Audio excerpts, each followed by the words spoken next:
Okay, hello everybody, and welcome to SIS in layman's terms. I am, for lack of a better description, I'm your host, Dave Laymon, and a little bit about who I am. Been with Wurth almost 20 years now, and I was originally hired to be an SIS technician, and our job at the time was to travel around the country and take care of customers that had the SIS program. And transit.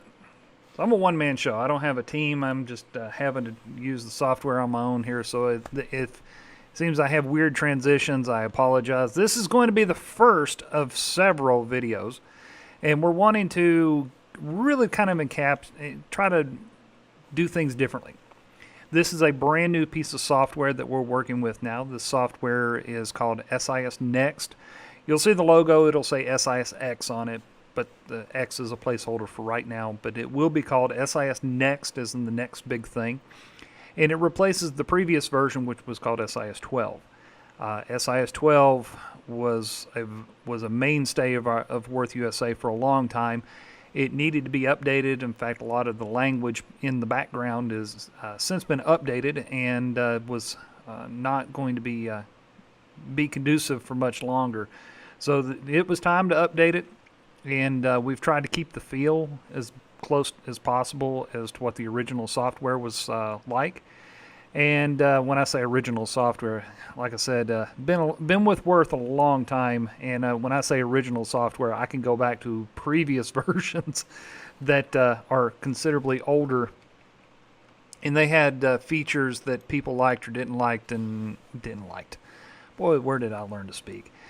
But anyway, we're going to dive into our program here. There is a chat box available. If you have a question, if you have a comment, or you want to say something about the software or want to see something in the software, go ahead. I have it off here to my right, so I will hopefully catch it. And if you're in the chat and you see a question that you can answer, by all means, help me out here a little bit and answer those questions that pop up. But without further ado, I'm going to pop over here to the SIS Next software, and I'm going to put my name here, David.Laymon at WurthUSA.com.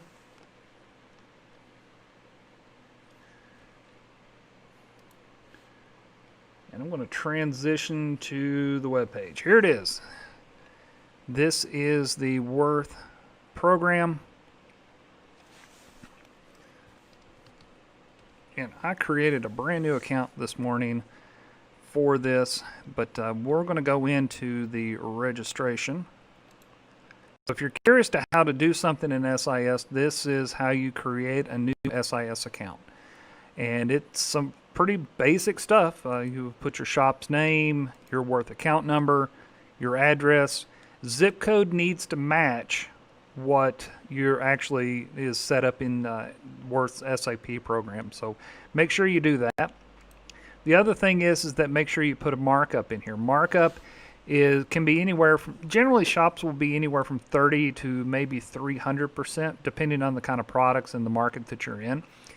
SIS is mainly designed for the collision industry. So there's going to be a lot of collision industry type of terms. Now, we do have another version of SIS. It's called Cargo. Operationally, it's very, very similar, but it does change a few words. Instead of insurance company, it shows up as a warranty company. There's a few other small reports and changes, but other than that, operationally, it's identical. So if you're watching this video and you want to get set up on the Cargo version, that's fine. You're going to see what those versions are, and we'll actually do a video in the future on the Cargo version as a standalone video. So I'm not going to get too deep into this.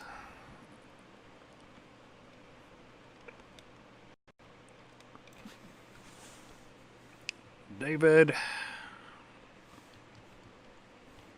there we go.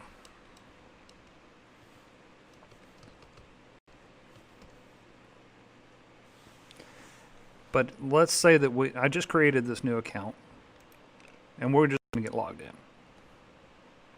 There we go. This is brand new account. In fact, I'm just going to save the password there for ease of use. And as we drive through the software itself. Now, the screen that you're seeing, this is the main screen that you're going to see whenever you log into SIS itself. And this is, for most people, about the furthest you're going to get into the software, unless you're just really getting into some high-level stuff. The program is as simple or as complex as you want to make it. So what we're going to do is we're going to do what most people use the software for, and that's to create receipts. Now, I use the term receipts instead of invoices because invoices kind of engender a very negative connotation. People don't like invoices because people don't like invoices because they feel that they're like bills. So I'm going to put my part number in here. This is an anchor clip for a Toyota. There's only just a few required fields in SIS to make it work, and one of them is an RO number. The next is a part number, and then a quantity. The rest of it is considered optional. You don't have to put an insurance company. You don't have to put estimator. Don't have to do any of this other stuff. We're just creating a down and dirty invoice for, let's say, 12 of these Honda screw retainers. Now, you will see this box come up here at the top, and if you're not using it for inventory, which is most of everybody, if you're not using it for inventory, it will come up with this. Just ignore it. It doesn't mean anything. If you are keeping track of inventory, then you may need to go check the quantity that's out in the cabinet because you're putting more on the invoice than what the inventory says that should be there. All right. So let's add something else on here. 1501 55512. Only know 6 part numbers, so. And I'm going to put 10 of those. Yes, Tanya. She always picks the worst times to chime in and help me out. If that's all I needed on this job, I've got an RO here for $52 worth of fasteners. There's $52. I can click the checkbox and click print. Standard is what you'd print most of the time. It only shows your retail pricing. If I wanted to, I could print the extended invoice. The extended is going to show both your retail and wholesale pricing. That's the difference between the two. Service is one of those invoices that takes all the logos off and it charges tax. It's the only part in the entire program that charges tax.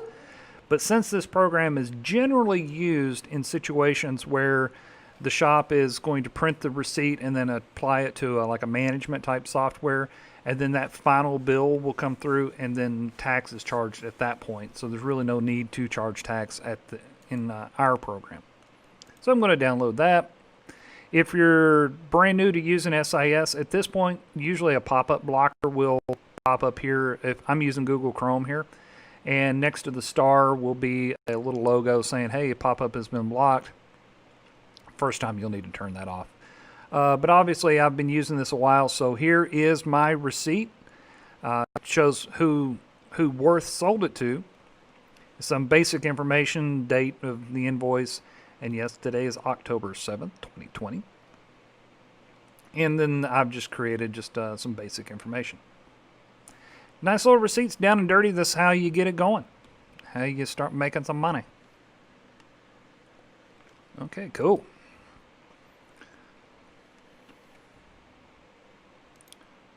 So I'm going to move on to the next thing is I have my iPhone here.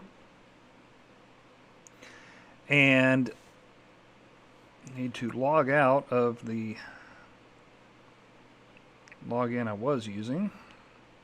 So again, here's my,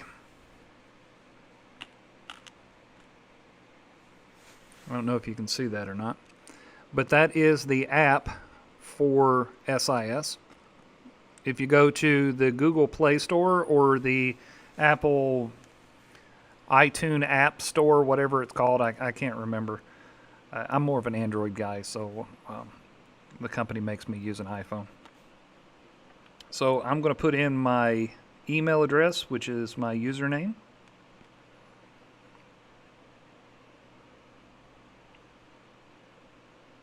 I have fat fingers, tiny little keyboard, and I have to be careful because it will hit the wrong button, and then I'm having to backspace.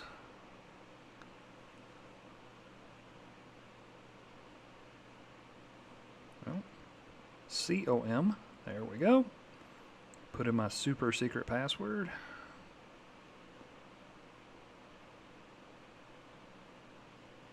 And then I click log in. Now that I'm logged in, this app is, and I can show that off again. There's the app. And it's pretty straightforward. Most of the time you're going to be using it for repair orders. And I want to create a new repair order.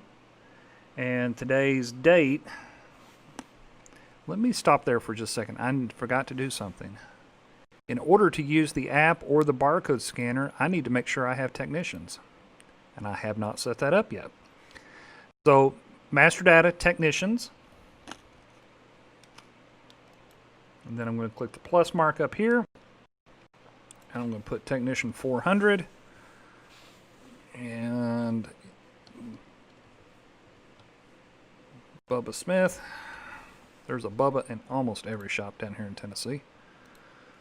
And we click save. So now I can use technician 400. So let me step back over here to the app. So I'm working on RO number 100720. And I'm technician 400. And at this point I would go to my drawers, and the drawers have these schematics. I don't know if you can see that or not. Hopefully it'll show up. There's about a 30-second delay on the status window here over to the side, so I'm not sure what's being seen, but every one of our drawers, you open them up, there's schematics and there are barcodes. Over to the right, there is a barcode to turn on the camera. So that's what I'm going to do, is I'm going to turn on the camera.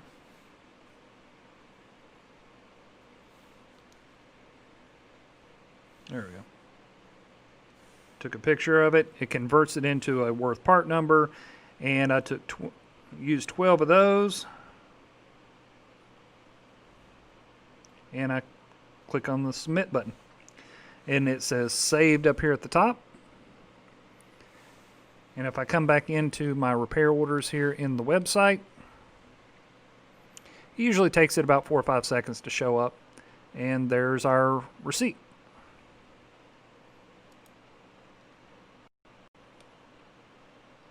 Go here and look at it. There's Bubba Smith, the technician. I used 12 of these Toyota rear bumper fasteners, and I have a receipt for $47.04.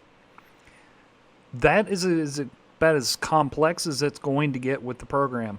It's a app that is on not a new iPhone. It's by no means. It is been around a very long time. And so we also have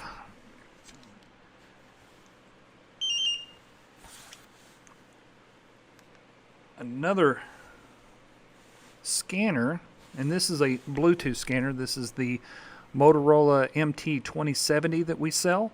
It has been a mainstay for us for a very long time. It is part of it, and I will do future videos on that. And it uses a piece of software called Scanner Portal. And you can get Scanner Portal, come back here to the SIS. Scanner Portal is available at sislogon.com. And if you see this little barcode down here in the lower right, that's where you download it. Download it, install it. It's pretty straightforward. If you're familiar with the old SIS, you had to update Java and jump up and down on one foot and do a whole bunch of other stuff. Not needed in this software. It is using a much more I can't remember exactly what the language it's using, but it's not Java, so you don't have to worry about that anymore. But anyway, I choose USA, email address, password. I make sure that I choose the Motorola scanner driver, the port that it's monitoring. I click log in. And there's that.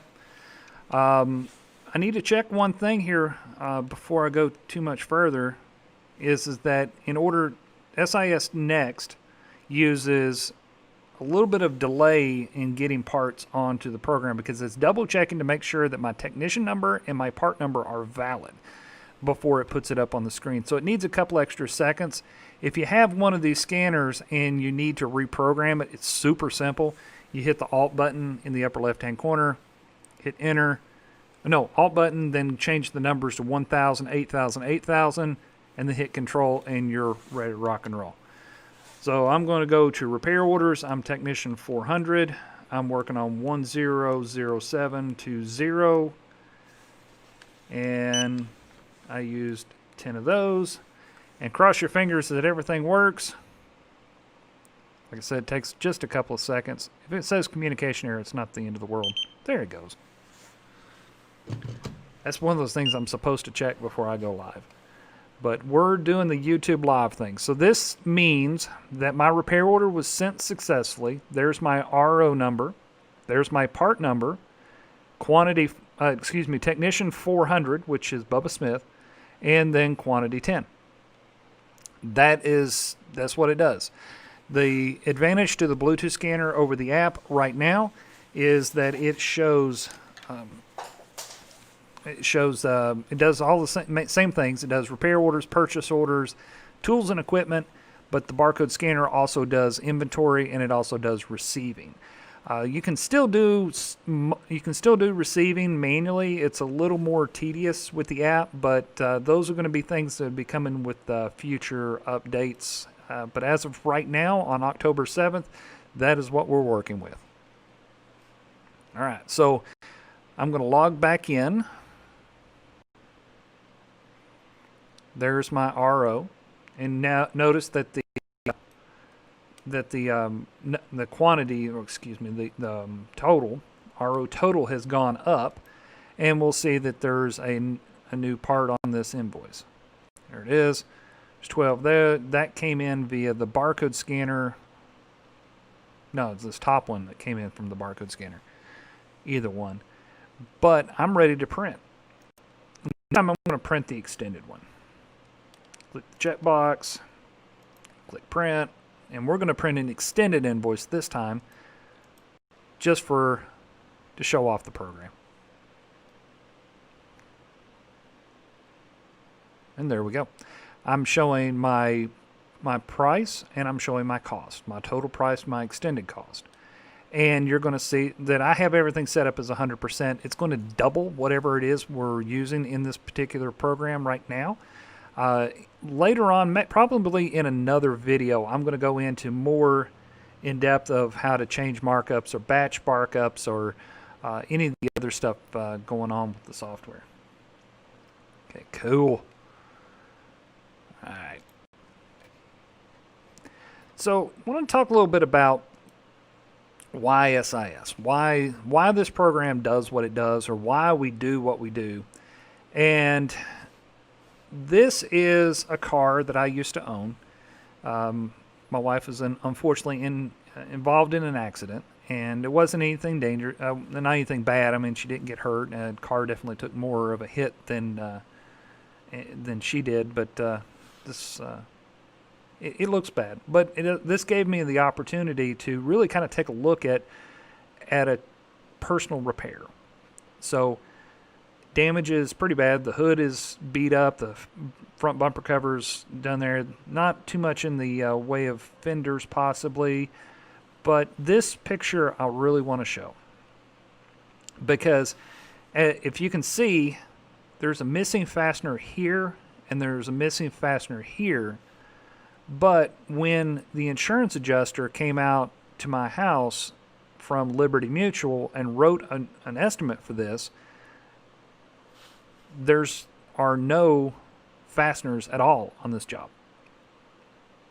So that means that that the body shop that is going to get this $4,200 repair is either A, going to have to do what's called a supplement. So back up a step here. When you first go into a body shop and you write an estimate, and then you sign the repair authorization, you go back in, then anything in addition to this original estimate has to be added on through a supplement process.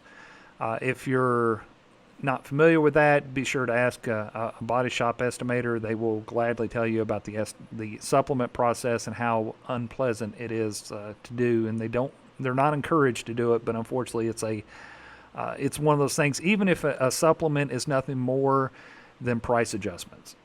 They estimated it was going to be $200 for this fender, but it's $212, or it needed some additional parts they found that they needed during the repair process. This is just one of those things, but they're encouraged to try to keep the supplements to at least one, no more than one, if you can help it. So, and the supplement is nothing more than a file folder full of receipts, and that's what we produce. Is this SIS program produces receipts so that insurance companies can reimburse the body shop for the stuff that historically they give away. And then in this situation, if I was to take this car with this estimate down to my friend that owns a body shop down the road, he's going to have to copy this estimate line for line and make it match in order to get it going. But he can't add the missing parts that are obvious in the repairs in addition to the estimate and say, hey, you missed these two items because the insurance company wrote the estimate. If the body shop had wrote the estimate, then that's on them. But like I said, missing parts, it doesn't take much to add up to $50, $100 in fasteners. This particular car, the Sebring, has 14 push retainers in it. And the only reason I know that is I actually went to a shop one time that had this Chrysler Sebring, Chrysler 200, same car.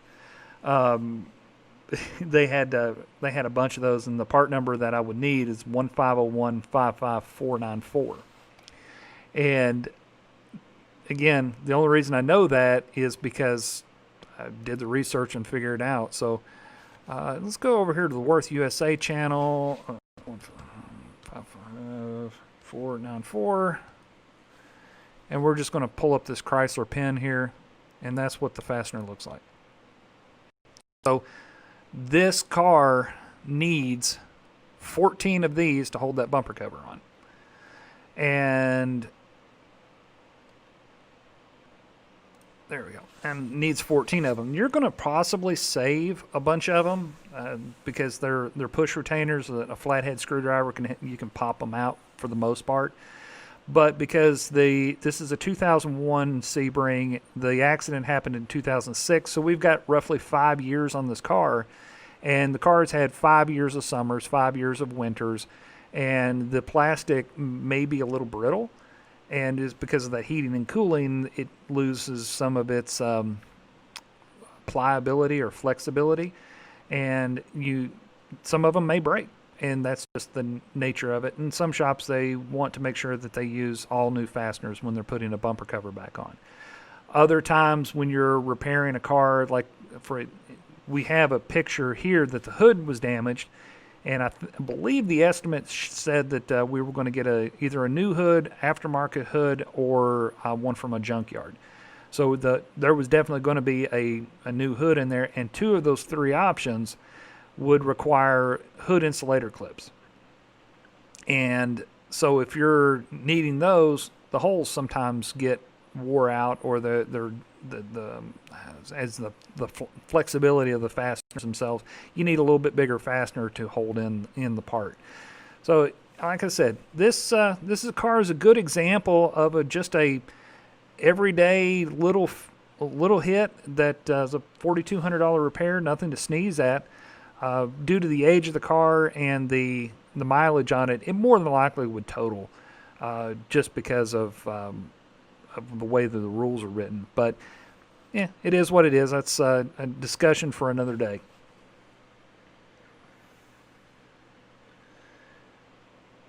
Hello, sir. You work at Wurth. Fantastic.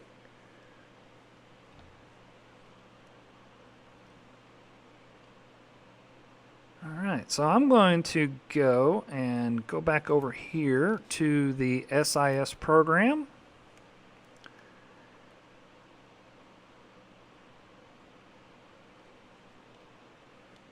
And forgive me, I'm hazarding a guess.